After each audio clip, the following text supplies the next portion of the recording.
A tale of two countries, a tale of two different approaches to the economy. Can you guess which country is seeing the greatest reduction in their greenhouse gas emissions? June 2018 BP Statistical Review of Global Energy found that declines in CO2 emissions in 2017 were led by the United States. In fact, this is the 9th time this century, just 18 years into the century, that the United States has had the largest decline in emissions in the world. Thanks to fracking, the study also found that the carbon emissions from energy used in the United States are the lowest since 1992. The next largest decline was in Ukraine. The largest increase in carbon emissions in 2017, of course, came from China. You know who isn't even in the top 10 of countries with the largest reductions in CO2 emissions? Well, that would be Canada. So I thought I'd take a little look back at Canada and the United States and their divergent ideas on CO2 emissions. Let's just say Donald Trump is doing everything Canada is not, and vice versa.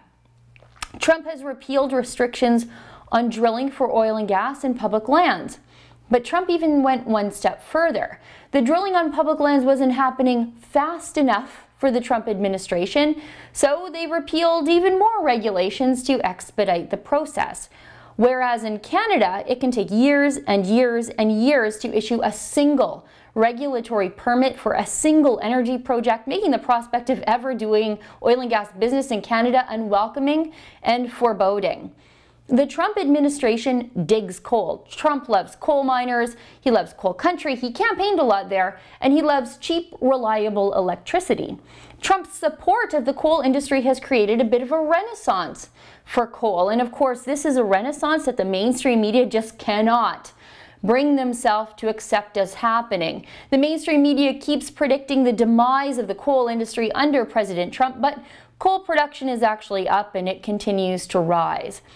Meanwhile, in Canada, our Environment Minister Catherine McKenna at the federal level and closer to home here in Alberta, Environment Minister Shannon Phillips, both have a war on coal. They're promising to shutter coal-fired electricity plants, turning entire communities into ghost towns, and coal regions like Parkland County are already seeing the bad results of those devastating policies. Now let's talk about liquefied natural gas. Liquefied natural gas exports from the United States are booming. They're booming, which hurts Russian-owned gas company Gazprom. If you care about those sorts of things, and I do, and liberals keep telling me they don't like Russia either. In Canada, regulatory hurdles and foot dragging by the federal government has led Petronas to cancel a $28 billion liquefied natural gas project in northern British Columbia. The world needs natural gas. They're just not going to get it from us here in Canada. They're going to get some of it from our friends and allies in the United States. But unfortunately, they'll have a lot of their needs met by Russia. In the United States, they're building pipelines and ignoring the ignorant opposition from the environmentalist activist movement who use Indigenous peoples as props in their quests against fossil fuels. Trump signed his approval for the Dakota Access Pipeline and for the Keystone XL pipeline from Alberta to Oklahoma through on to the Gulf of Mexico. Here in Canada, as you know, we've canceled one pipeline, Northern Gateway, ignored another one right to death, Energy East, and bought yet another one, Trans Mountain, that hasn't even seen a shovel break the ground yet and probably won't ever get built. Oh, and we also overpaid for that pipeline too. Donald Trump took his country out of the Paris Accord, exerting sovereignty over his country's economy, while Canada used the targets they negotiated from a place of ignorance by our Environment Minister, who openly admitted in Calgary that she didn't even know what a COP, or Conference of Parties, was before she went to Paris to negotiate COP21. It was an excuse for the Liberals to bring in their job-killing carbon tax. Now let's look at the results of these two different approaches to the economy and to CO2 emissions. Canada's economy is pegged to be the most underperforming economy in the Western world, and Canada's stock market is one of the very worst in the world right now.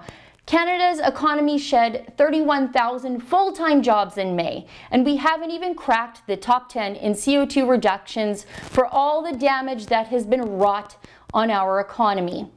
In the United States, while they embrace prosperity and fossil fuels and sovereignty over their own future, as opposed to constant concessions to the United States like what we see here in Canada, Hispanic unemployment is at record lows. Black unemployment rates are also at historic lows. Companies like Apple are repatriating billions and billions of dollars in foreign investment back into the United States. And companies all across the United States are announcing bonuses for their employees as they pass along some of the benefits and savings of Trump's corporate tax cuts. Oh, and they're also reducing CO2 emissions faster than any other nation on the planet, if you care about that sort of thing, and I'm not really sure that I do. Instead of their persistent, petulant, and childish bashing of Donald Trump, maybe Canada's environmentalist Liberal government might look to Trump for solutions to a problem they think exists, a problem they keep telling me exists. Because if there is a war on CO2, and I'm not quite sure there is, it doesn't matter because Trump's winning that war too. For the Rebel.media, I'm Sheila Gunn Reid. I'm probably a little addicted to my phone. It's my best, worst habit.